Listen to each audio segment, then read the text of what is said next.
How are we doing, guys? All Leeds TV, and we're joined by a very special guest whose show I went on to last week, Alex Gildertrott from the Kop TV. Thanks so much for joining us, mate. How are we doing on this fine Sunday morning?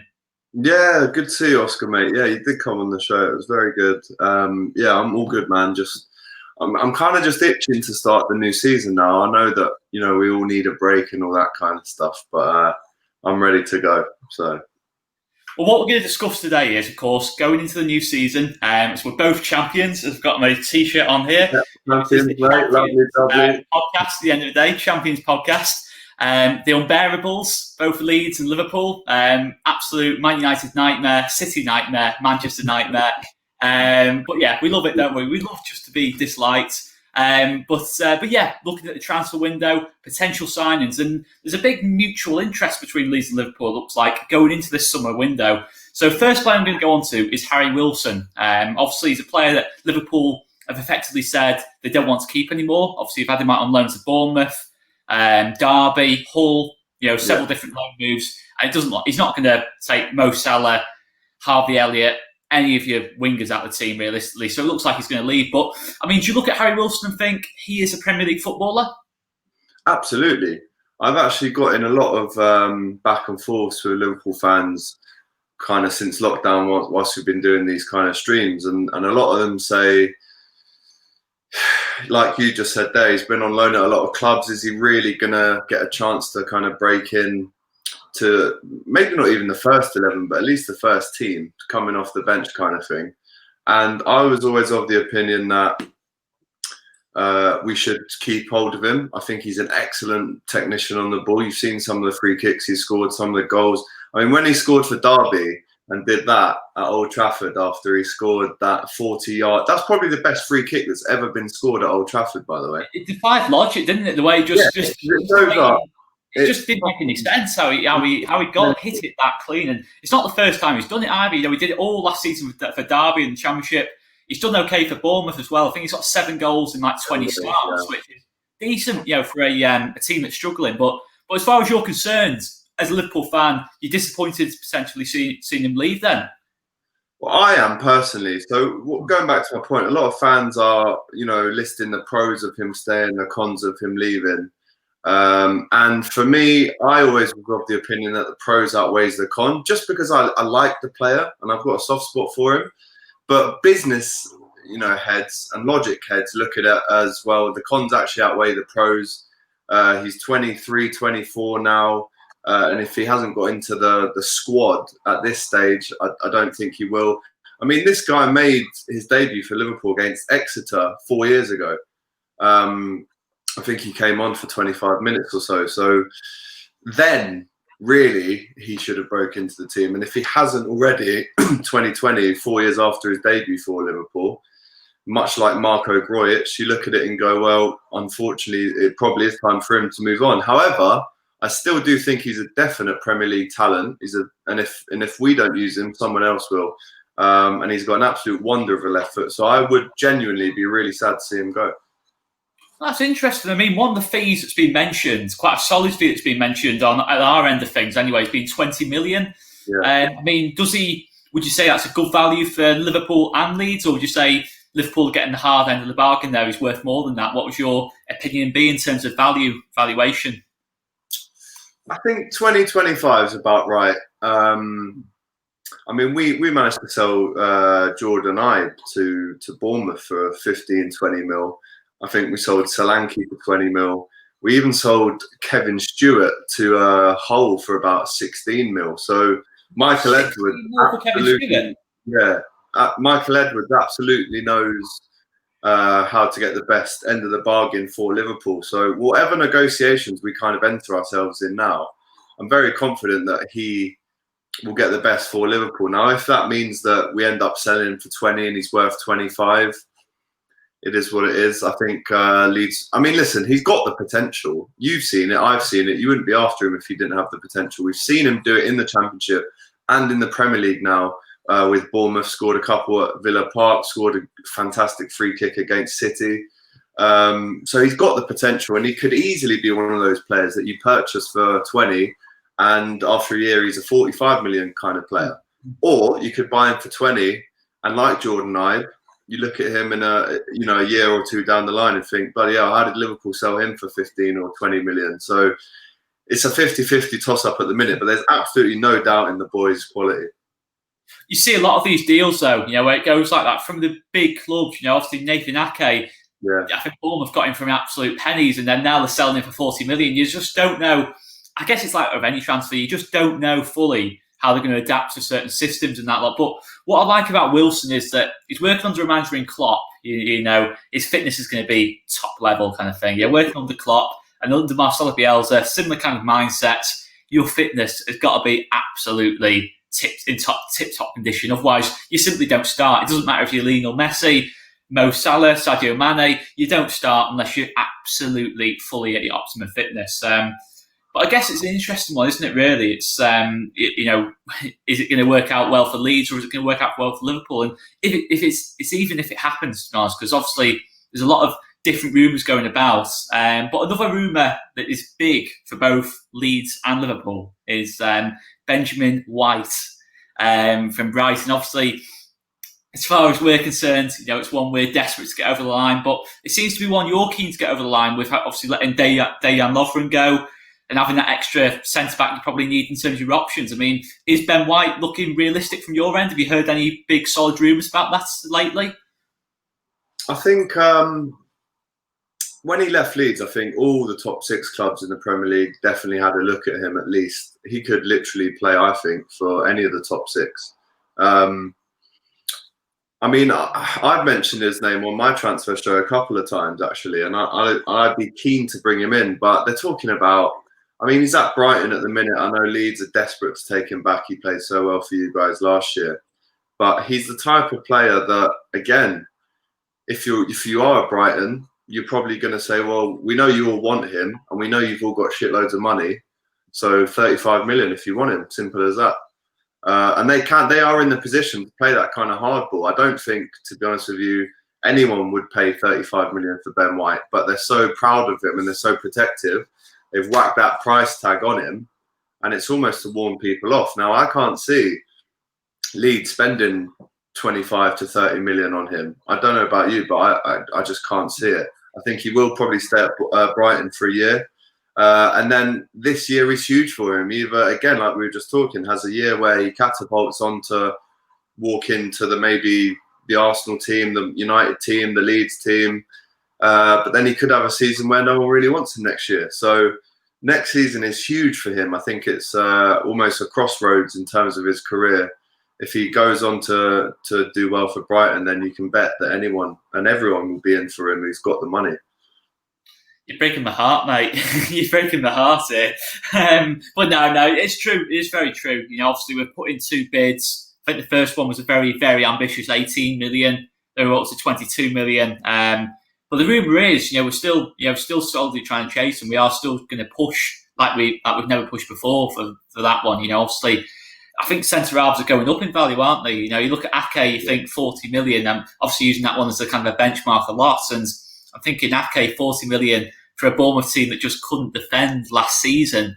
Maybe, I don't know, maybe someone will pay that for Ben White, but who knows? I think obviously Brighton, we know they're looking to sell, possibly selling Lewis Dunk to Chelsea. But I'm just looking at Liverpool's squad. Obviously, your starting 11 pretty much picks itself. But the only kind of debatable position is who plays alongside Virgil van Dijk. I mean, has anyone nailed that position for you? Is that something maybe Jurgen Klopp's looking at from his point of view that, is Ben White someone long-term I can get playing alongside Virgil van Dijk?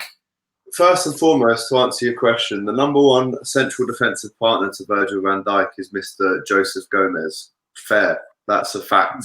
I think their partnerships together, when they play together, are better than Terry and Carvalho in 04-05. The stats show that. So for me, there's absolutely no questioning who the best centre-back choice is for Virgil, and that's Joe Gomez. The only reason why we're after and in these talks with centre-backs, you've seen us flirt a bit with Diego Carlos at Sevilla. He's 58 million. We're looking at, obviously, Ben White. The only reason we're looking at any of these guys, I believe, is to be our 4th choice centre-back. I mean, we've already got Joel Matip, who is an exceptional third choice, if you even want to call him that. It's probably a bit of a disrespect to even call him a third choice centre back. And then obviously Lovren's left, so you can't really go into the season with only 3 senior centre backs. I mean, I know we've got Kiana Hoover, who's 18, 19. He's the captain of Holland under-19s, and he literally is the next Virgil.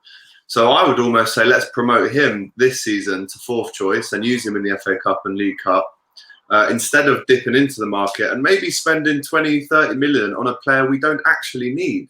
We don't. I mean, if you're Ben White, right, and Liverpool come up to you and say, right, here's 35 mil, we're going to take you to Liverpool, but you're probably going to get 10 games. You probably, I mean, unless you're an ambitious footballer and you want to play every game, you'd probably say, well, actually, I know I want to play 50 games this season. I want to start every single game. And I just struggle to think that centre-backs are, I mean, I don't think we're going to sign any centre-backs this window, purely because the fact that they know they're going to be 4th choice. And, you know, if you're joining a club to be 4th choice, it's not like it's 1st, 2nd, 3rd. Like, it's pretty low down on the scale. So I don't think we'll actually sign anyone knowing that they'd have to come in and be fourth choice. Does it feel like Liverpool are kind of playing the field, seeing who's available as such? You know, just like making little inquiries here and there. Obviously, you mentioned Diego Carlos. I mean, is that potentially, do you think, as a futuristic kind of thing, saying, okay, you know, if we show that little bit of interest in Diego Carlos now, show a little bit of interest in Ben White, you know, when Virgil van Dijk maybe gets into his mid-30s, you know, maybe loses a little bit of that power in that lot, you know, as he gets older, which obviously that's not going to happen anytime soon. But if that does happen, you know, say Joe Gomez gets an injury on the first day of the season, is that potentially something that Liverpool are going to do? Is that are they maybe looking at him for the future? If we get one injury to those guys, we will need to go in the market. But yeah, you mentioned the future there. I think we've been flirting, like I said. Mandy from Real Betis was, you know, I think we had a £9 million bid rejected for him. We've spoken about Ben White. We've spoken about Diego Carlos from Sevilla. We've even spoken about Ivan Ndika from Lille, and Upamecano, Koulibaly. We've literally been linked with more centre backs this summer than you've seen. So I think, yeah, you might be right. We might be planting the seeds to come back to these guys in a year or two. When, I mean, I say a year or two. In a year or two, Virg is going to be 28 and Joe Gomez will be 25. So I was going to say, oh, you know, when they start getting on. But they're not really going to be getting on, really, for another 10 years. So we've just been linked with so many, but I do think it is to kind of plant the seeds. But what I would say as well, if we brought in someone like an Ndika or a Koulibaly for 40, 50, 60, 70 million, which I don't think we will, then you'd expect that person to start every game with Virg. And what I would say is I don't believe that any centre-back in world football would have the same relationship with Virg that Virg has with Joe, because those two are like absolute brothers. They're inseparable on and off the training pitch. They love each other. They communicate so well, and you can bring in anyone, but I don't think you can create or recreate that. I don't want to say the word bromance, but that partnership that Virg and Joe have created. I mean, listen, they've won the league. They've won the Champions League. You'd leave it as it is, wouldn't you? Well, that's the thing. I mean, obviously, Ben White and Liam Cooper have formed, you know, just to obviously bring us, you know, back onto Leeds. You know, Ben White and Liam Cooper have formed an absolutely fantastic partnership, albeit at championship level. But again, you know, up there in terms of numbers with Gomez and Van Dijk, obviously different levels, but statistically, clean sheets wise, it's absolutely phenomenal, that centre back pairing. And you try and keep it the same as you can, but obviously going into the Premier League, how important is that continuity across the team? You know, you're keeping your defence together, your midfield. I mean, obviously you've seen Liverpool, you've been able to keep that base of Fabinho, Van Dijk, Henderson, etc., all together. I mean, how important do you think that is in the Premier League? Obviously, we've not been a Premier League club for 16 years. The league has changed a lot. Is that really important these days? You know, having that solid defensive base. Yeah, I think it is. I think, like you say, Championship and Premier League, they are different levels. I think you have to find a balance, right, between keeping hold of what brought you to the Premier League, but then you also want players that are going to help you stay in there. So, you know, if you played your same team that you played week in, week out in the Championship, as good as it was in that league, it might not work in the Premier League. You've seen Aston Villa last season. They came up and spent an absolute untold amount of money on new signings. Have any of them worked? You could argue maybe no. I don't think they have. It's the players for Villa this season that have kept them up, like Grealish, Mings, Hurahan, what's his name, McGinn. These are all players that they were with in the Championship and got them to the Premier League. But they haven't really relied upon any of their new signings to help them stay in there. I think it was the old guys that actually kept them in the league. So there's a fine balance. And I think, if we look back to the team that Leeds got relegated with, it was pretty much the same spine or thereabouts, I'd say, from when you reached the Champions League semi to when you got relegated. I mean, it was pretty much the same team. You had Paul Robertson, Hart, Kelly, Rio obviously left, but then you had the midfield was quite similar for those years, and you had Smith, Viduka. So and they couldn't keep you up in the end, and they were the ones that probably got you to the semi-final. So you have to find a balance, man. Yeah, I mean, we did. Yeah, there was a couple of other players that left, Lee Bowyer in that lot. A lot of the side pieces of that team. Obviously, we still had the main man, Mark Viduka, in that lot, Alan Smith, etc. For that actual year. We went down with Mark Viduka and Alan Smith up top, but I mean, it just showed the importance of just constantly building all the time in that lot. And I mean, from a Premier League point of view, obviously, I've not watched. I do watch the Premier League. I've watched it for the last 16 years. But how much do you think the Premier League has changed since 2004? I mean, is it more technical now? Is it tactically better? How much improvement have we seen over the last 16 years from a Premier League fan's point of view? I mean, I am obsessed with Premier League years. Whenever it's on, I give it a watch, whether it's 92 to 93, 2004 to 5, or right now, I don't care, I'll watch it all. And I think the clear thing to see is the speed of players. I mean, even if you go back to when Leeds were in the league, I mean, some of the pitches they used to play on, you look at, I mean, who was in the league back in 03, 04? I mean, Charlton had a shit pitch at that time. I remember them. And obviously the scientific side of things has upped probably 15-fold. There's probably still lads drinking on the night before a game in 2004. You wouldn't get that now. No way. And I mean, you don't need me to tell you how different things are, man. I mean, from the top to the bottom, players are stronger, quicker, faster, more technically gifted. And it would be really interesting, actually, to see, I know this would never happen, but it would be interesting to see how the Leeds team of 04 would fare up against this Leeds team. And then you'd see how different they are. I think it's just so much quicker, man, nowadays. So quick. I just couldn't imagine Trent and Robbo playing in that era. Do you know what I mean? Like, they are made for this new era of there's a lot more system-based, isn't it, these days? Yeah. That's the thing. I mean, do you think, obviously, the Liverpool team we're talking about is absolutely fantastic, and obviously the City team too. Do you think the gap between, say, the top, say if Liverpool, City, United, etc., is a top kind of thing, and then obviously the newly promoted teams, Villas, your Palaces, your West Hams, who are traditionally not doing particularly well, would you say the gap between those teams is now bigger than it was back in 04? Or would you say, it's probably about the same? Or I don't know, man. It changes most weeks, to be honest, because you look back at 03, 04, Arsenal didn't lose a game. And I personally, I mean, obviously I'm going to say this, but I think our team now is better than, if you look at player for player, bar a couple, Henry, Bergkamp, that kind of level. I reckon our 19-20 team, even though we lost 3 games this season, would absolutely destroy the Invincible team. So is it better? Yeah. It's a tough one, though, because, like I said, it changes every week. Man City can lose at home to Crystal Palace one week, which they did when Townsend scored that unreal goal, but then they'll go and beat Chelsea away the next week. So it's every single, even though people think about there's this gap between the top and the bottom, I don't actually think it's that big. We've seen, I mean, we lost 3-0 to Watford and they got relegated. So that's all the proof that you need for that one, really, to put it to bed. Anyone could beat anyone. Because I think the Championship, the big thing with the Championship, the big selling point of the Championship is literally beat anyone. But you think the Premier League is gradually, we've seen a lot of these bigger clubs starting to come back into it as well. I think Joe on our channel, Joe Wayman, has mentioned a couple of times that it's like the mid-90s again. You're getting all the Villas back in there, West Ham's, etc., all teams like that, ourselves, West Brom and all that lot. Do you think it is now becoming a much more competitive league? If you take the top two out of it, so obviously yourself and City are just so far ahead of the rest, it's untrue. But if you go from kind of like third downwards, would you say it's now really competitive? Yeah, massively.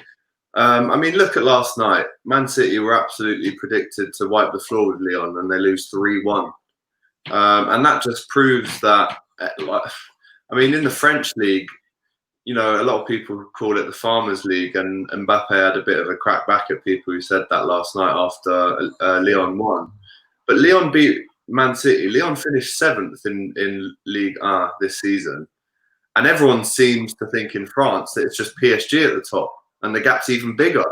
So if Lyon can beat Man City, it proves my point. And if Watford can beat Liverpool, it proves my point that the gap isn't as big as people think, and the competitive nature. I mean, listen, there are still some weekends where there is a 5-0, a 6-0 Liverpool or City. Like I said, we lost 3-0 to Watford, so the competitive nature is more than ever, and anyone can beat anyone, and I'll stick by that. Well, so obviously, hopefully, we're looking at a really competitive Premier League once again. But just to move back on to Liverpool, and obviously there's one player you just mentioned, there's another player I want to mention as well, but Ki-Juan, I'm not sure if I pronounced his right, Hueva, is someone we've been linked with right at the start of the window as a potential replacement, and of course Yesser Larouci, who we mentioned as well off air. Obviously the players don't think have played at all in the Premier League. I think they played a couple of cup games, if I'm right in saying. I think certainly Hueva, I remember played a couple of games. I mean, do you look at those and think, could they make an impact at Leeds, say if they went to Leeds on loan for a season? Or do you think that's a bit of a risk in terms of like Premier League football? Well, as I mentioned earlier, I think Hoover is my kind of choice to be promoted into that fourth choice role for league and cup games. Like I mentioned earlier as well, he's also the captain of Holland under-20s, I think. So I personally wouldn't want to see him go. Larouci's different. I think Larouci's name's on the door now to leave. Like you said there, he started. Sorry, he didn't start. I remember the first game I did for the Kop TV was back in January. We played Everton at home in the FA Cup. Curtis Jones scores that screamer that you'll remember. But James Milner started left back that day. I think Robbo was injured, and he came off after 6 minutes with an injury, and Larouci played. Now, Larouci is only, I'd say, 5'6", 5'7". He's quite small, but he did play well. And then, like you say as well, he started against Shrewsbury in the cup, home and away in the replay, and he was okay. He did play well, but now we've just brought in Kostas Tsimikas from Olympiacos as the main left back cover, which was an area that we have needed to redress since, I'd say, Robbo came in, actually, because we've just been using Milner as his replacement. And don't even get me started on Alberto Moreno. Fuck me. So I would not like to see Hoover go, but I think Larouci will go. And if that is to Leeds, then he's a good left back. Whether this season again will be proving for him if he can get that move to a Premier League club, or if he does go down the leagues, then it is very difficult to get back up. But I think Leeds would benefit from Larouci. What kind of left back is he? Is he good going forward? Is he a bit of a Robertson type in terms of good going forward, gets a few assists, gets crossed into the box, or is he more of a solid kind of? Obviously, you've not seen him play many kind of games for the first team, but what kind of impression did you get from him in terms of style of left back? From what I've seen of him, he's very aggressive, which is good. So, I mean, when you train day in, day out, let's not forget, Larouci was our second choice left back last season. And when you train day in, day out with Robbo, some of his qualities are going to rub off on you naturally. If you're aiming to get in Robbo's shoes and you're watching him run up and down that bloody pitch like a blue-ass fly 2 hours a day, every day in training, you're going to look at him and go, that's the level I need to be at now. And I think his performances in the cup games in particular were Robbo-esque, like very physical, very up and down. loves a tackle. I remember one tackle he did as he came on in that Everton game, and it was one of those tackles where you go, you stand up and go on, son. And that's my abiding memory of watching him play. He's aggressive. Okay. But, if you're only 5'6", then that is what your game probably depends on. Well, just to mention as well, obviously James Milner's one you've mentioned too. James Milner is the obviously, as you know, Leeds fan. But do you ever see that happening from a Liverpool point of view? That there'll be a day or a year where you think James Milner, we don't really need him anymore. Do you see that ever happening? James Milner going to Leeds United at some point? I do. I think it will happen next year. He's 33, 34 now. And I actually said it to my mate Emma Jones, who supports you guys as well. And she said, give us back James Milner. And I said, well, once we've retained the title again and you guys stay up, then you can have him as a little, well done on your year back in the league. Here's a present. And I do think it's natural that he wants to go back. I mean, you saw what he said when we were lifting the trophy. He said on Instagram Live that I think it was Lallana's Instagram Live, and they were putting the medal on Milner, obviously red Premier League medal. He goes, first time I've wanted to wear red, it's usually been United fucking wankers or something like that. So you can tell that he's a Leeds lad still at heart. He hates the Scummers, as we all do. So we've got that kind of mutual love, I guess, of hatred, if that makes sense. But I do think James Milner will go back to Leeds next summer. And it's very much the same as, when Tevez goes back to Boca Juniors or Max Rodriguez went back to Newell's Old Boys. James Milner going back to Leeds is, I think, written in the stars to happen next summer. We'll just go on to one more player.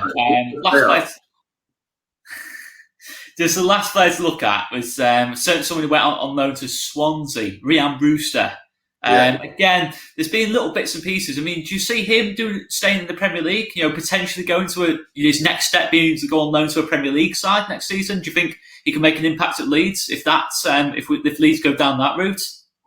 Well, as you know, Liverpool are always linked with strikers, and I think when we were in for Timo Werner, I thought, well, if we get Werner, I really can't see Brewster sticking around first and foremost, but getting games secondly. So when it was announced that we weren't going to get Werner, I thought, well, and Liverpool fans were quite critical of Origi last season for not stepping up and scoring enough, which is fair enough. The stats don't lie.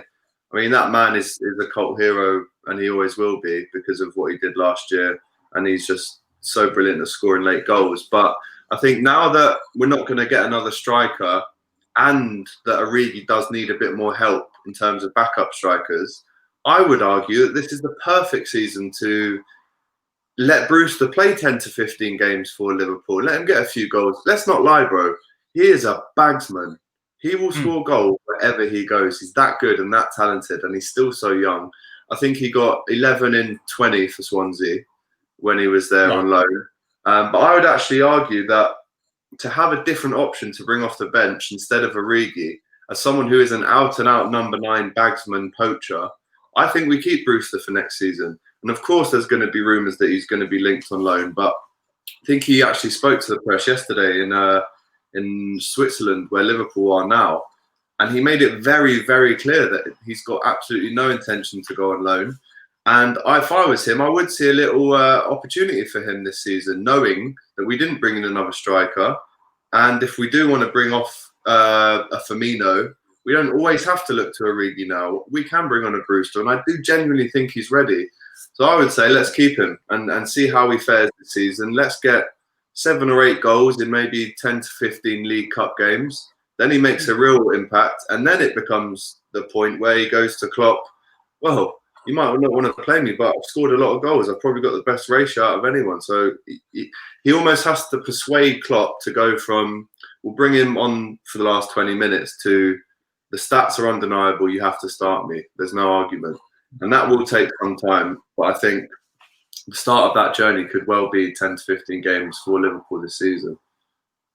Yeah, so that one would probably say, I mean, there wasn't really a solid link. There's just bits and pieces to mention. Just see there's a lot of in the know fans, I think we like to call it as well, and that lot. But again, I didn't really think I was particularly set. I would have been absolutely buzzing if that was a rumour. But as far as you're concerned, pretty unlikely Brewster's going to head that back out the door at Liverpool.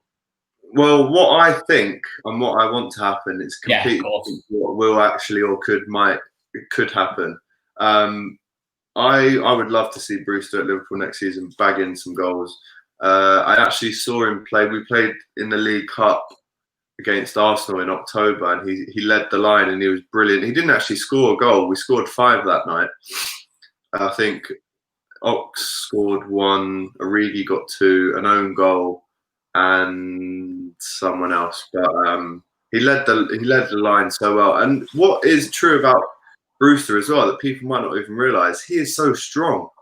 I don't know if you've seen it, but he almost plays like an Alan Shearer type of role where the ball's coming down. I mean, he's not the biggest kid, but the ball's coming down. He's really backing into the centre back, making a real nuisance. So he ran David Luiz and Mustafi riot that night. I've got absolutely nothing to say apart from great things about him. And I truly believe if it isn't for Liverpool, eventually in the long term, where he bags all these goals, it will be for another Premier League team. Okay, very interesting. Well, just to finish off with, let's talk about next season. I mean, looking at this Leeds team, I'm not sure how many games you've seen this Leeds team play, but I think from what you were saying the other day that you've seen a couple of games, I think you said. Yeah. Obviously, you're probably in a better position than me to talk about other Premier League teams as well. You saw last season. If you had to put an early prediction on it, what would you say this Leeds team would do? Would it stay up? Would it really struggle? Would it go mid-table? Or would it be kind of like 13th to sort of 16th kind of region? What would you, if you had to put a number on it? First and foremost, I absolutely want Leeds to stay up next year for a couple of reasons. One of my best mates is a huge Leeds fan. I was best man at his wedding in Italy last summer, and I did this speech about how everyone at the wedding loves the team that begins with L.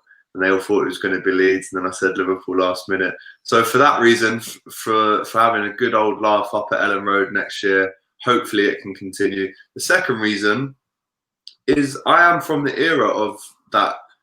I started watching football in, I'd say, 97, but that 01 era, all the way up until 03 or 4, Leeds were, and in my head they still are, a top team. So to see them go down next year would be an absolute, mate, it would, and especially after being 16 years since you've been in the league, if you did go down next season, it would be an absolute travesty. So I hope you don't. I hope you stay up. In terms of prediction, it's so difficult because you've seen Sheffield United come up last season. Everyone thought they're going down, and they finished 8th or 9th, and they probably should have even finished higher. They might have even finished 7th or something. So it's so difficult to predict. But if I am going to put my neck on the line for you and give you a number, or give you an answer, and this is a very off-the-cuff prediction, I'm going to go with anywhere from 10th to 13th.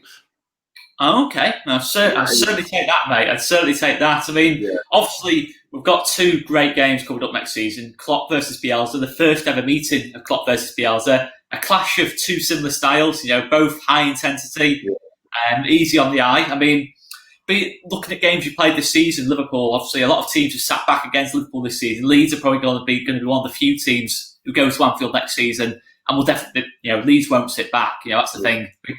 We could easily lose 5 or 6-0 at Liverpool next season. I'm under no illusions. If you play a high line against Sadio Mane and Mo Salah and don't dominate the game, it can go very, very wrong for you. But if you're looking at that kind of games, Liverpool fan, Leeds versus Liverpool, how would you see Leeds doing against, say, your Liverpools and Cities and that lot? Do you think they could really upset the apple cart and maybe cause a couple of upsets? I'd love to see. I would absolutely love to see you beat United at Old Trafford again. Honestly, that would make the season for me. I mean, when you come to Anfield, like any team have in the last 3 years, mate, we haven't lost there for so long.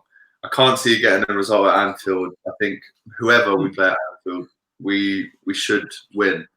And the record kind of proves that in the last 3 years. But Ellen Road is a whole different ball game. You saw Liverpool go to Bramall Lane last season and we scraped a 1-0 win from a Henderson mistake. Dean Henderson, that is. And I think Ellen Road will be one of those places again next season. I mean, I'm under no illusion what it's going to be like up there. Players might not have even experienced atmospheres like that before. I understand how big it is in Ellen Road, but forget Liverpool Leeds. I'm looking forward to United Leeds. I cannot wait for that game at Old Trafford. And listen, if you got a point or if you won, I would be over the moon.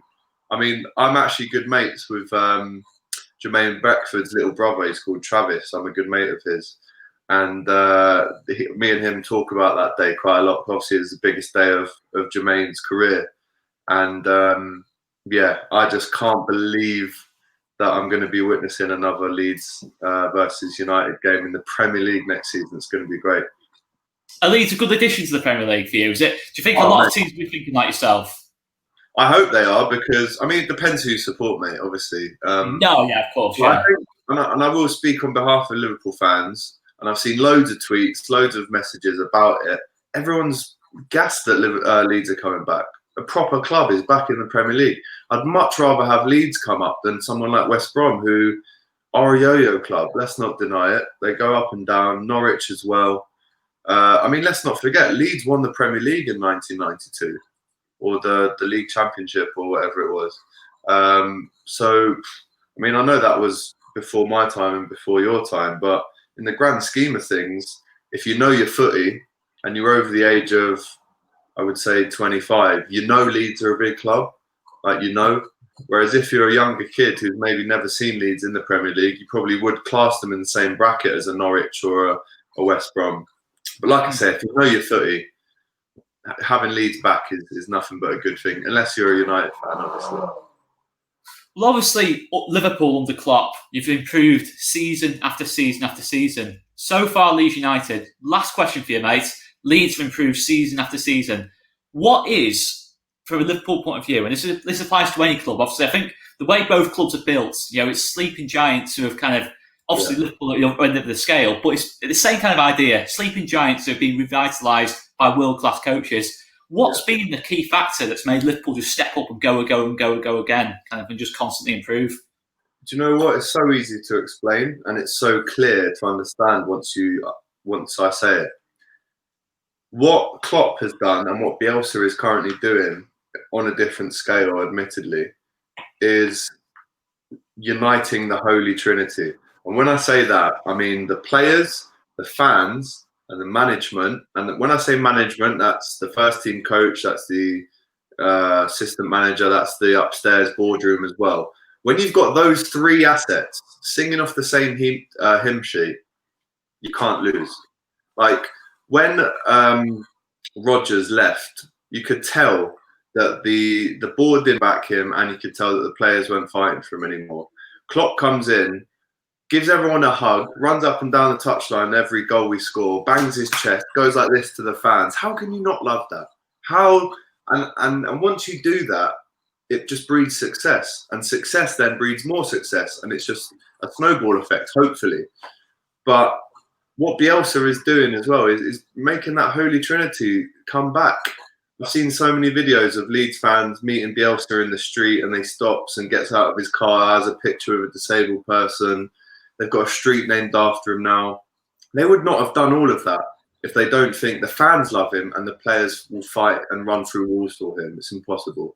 So it's the Holy Trinity, the players, the fans, and the management all coming together to create what they can create. And I think Klopp's the master at it, and Bielsa is slowly doing it with Leeds. The season's so big, though. If Bielsa gets off to a bad start and you lose 4 out of the first 5, we all know he could be gone. We all know that. No, I mean, if we have a bad, unlucky draw in the fixtures, if we get Liverpool, City, etc., in those first 5 or 6 games, when the fixtures come out, that could actually genuinely just change our whole season. Stupid as it sounds, not to make excuses, but it could change our whole season. But yeah, that's a great way to do it. But that's a great way to finish anyway, mate. The Holy Trinity, and guys, make sure you do check out the Kop TV. Hopefully, during the season we'll be doing plenty together, plenty of videos together, and yeah, absolutely top class words from Alex. Make sure you check them out in the links down below. And I'm going to leave it there, guys. Anyway, thanks so much for Alex joining us, AGT. thanks very much for joining us, mate. All the best, Oscar. Take care, mate. See you later, guys. Welcome, brother. Oh, brilliant, mate. Thanks so much.